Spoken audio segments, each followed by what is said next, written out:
Bro AJ, anong masasabi niyo po sa niluto ng aking asawa na si Papa Bear? Actually, ayoko masabihin to pero ayoko siya. Ayoko siyang tigilan! Ang sarap! Pastor, what will you say about the chicken barbecue? To, aga mula 10 years na ako rito pero ngayon lang ako nakatikim ng ganitong klaseng barbecue. Walang kasing sarap, para kang kumakain ng native chicken from Philippines. And Kuya Billy, what will you say about the chicken barbecue? sarap to the bones. Ang sarap niya.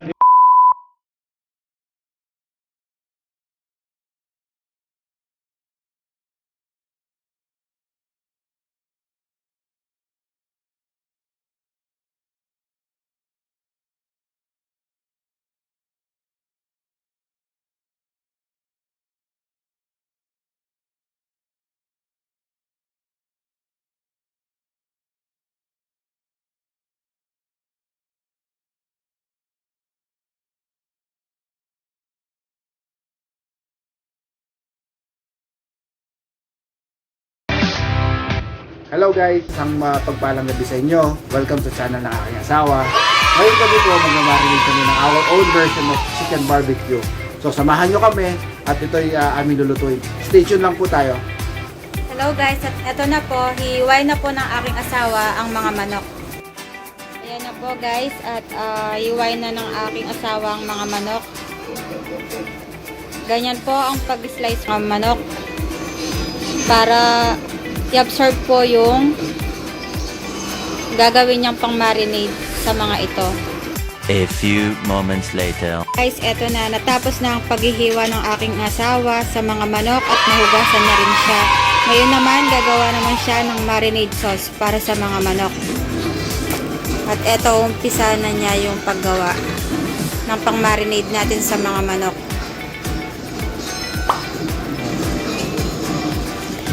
Ito po ay garlic powder na ilalagay niya po sa pang-marinade sa gagawin niyang marinade sauce. At ito naman ay white pepper.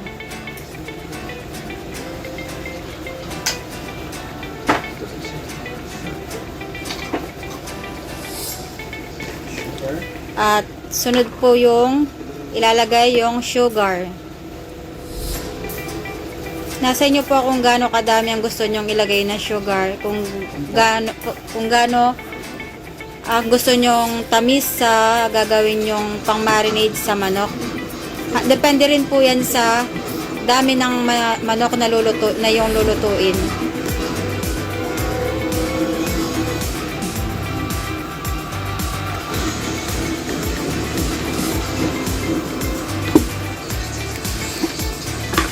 At eto naman po ay paprika.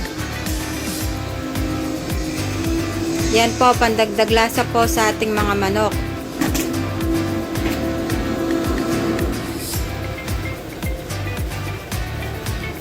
At oyster sauce po. Ayan po siya, ilalagay na po. Paghahalu-haluin po yung mga sangkap na yan. Para ang ating marinade sauce ay masarap. Ala chicken inasal po siya. Ang lasa niya pag natikman nyo.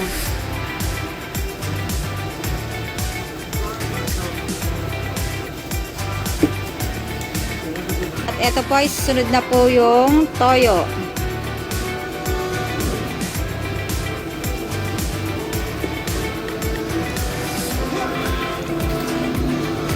At isunod na rin po natin ang ating ketchup.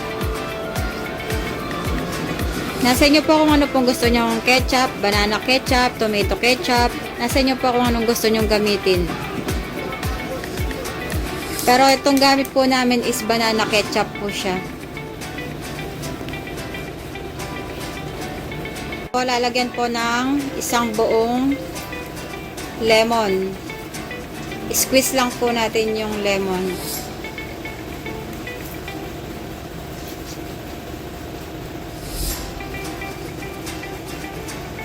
Ayan po. makikita niyo po yung katas ng lemon. At tanggalin po yung mga buto. Wag na po siyang dumikit sa mga manok.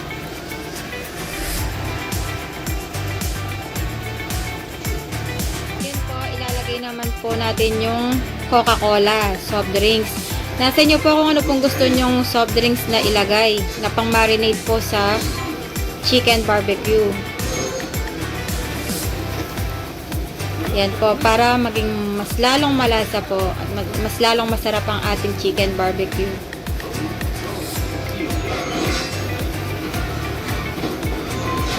Ayan po, depende rin po yan sa inyo kung gaano po karami ang ilalagay nyo at sa mga manok na imamarinade nyo. Much later. Ayan po, aluin po natin yung mga sangkap. Pag-alu-aluin po natin siya hanggang matunaw po yung mga nilagay nating sangkap sa sauce ng chicken barbecue. Ayan po siya.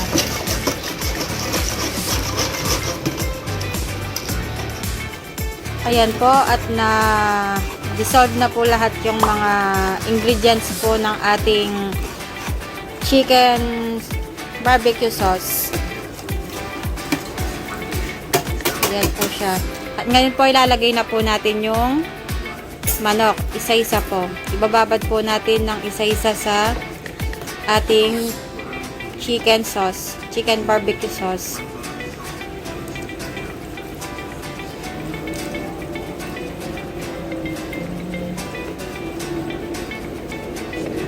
Ayan po.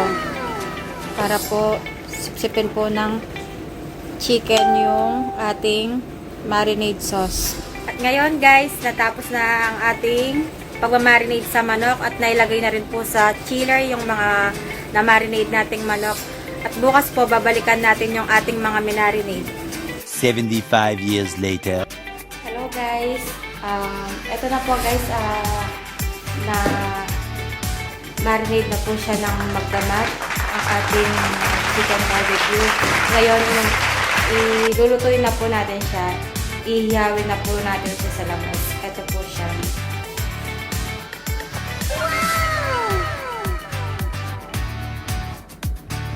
O, diba po? Ang sarap niya. Makikita. Kasama ko nga palang mag-ihaw yung asawa ko, si Papa Bird. Ayan po guys. Tara guys, samahan niyo po ako. Nalutuin na siya. Ihawin na natin siya sa labas. 2,000 years later. Hello guys, ito po. Start na po natin ang pagluluto. Pag-ihaw po ng mga chicken barbecue. Ayan po siya.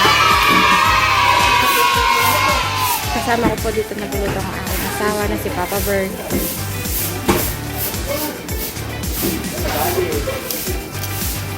Ayan po. Umuusap-usap po yung mga ulo.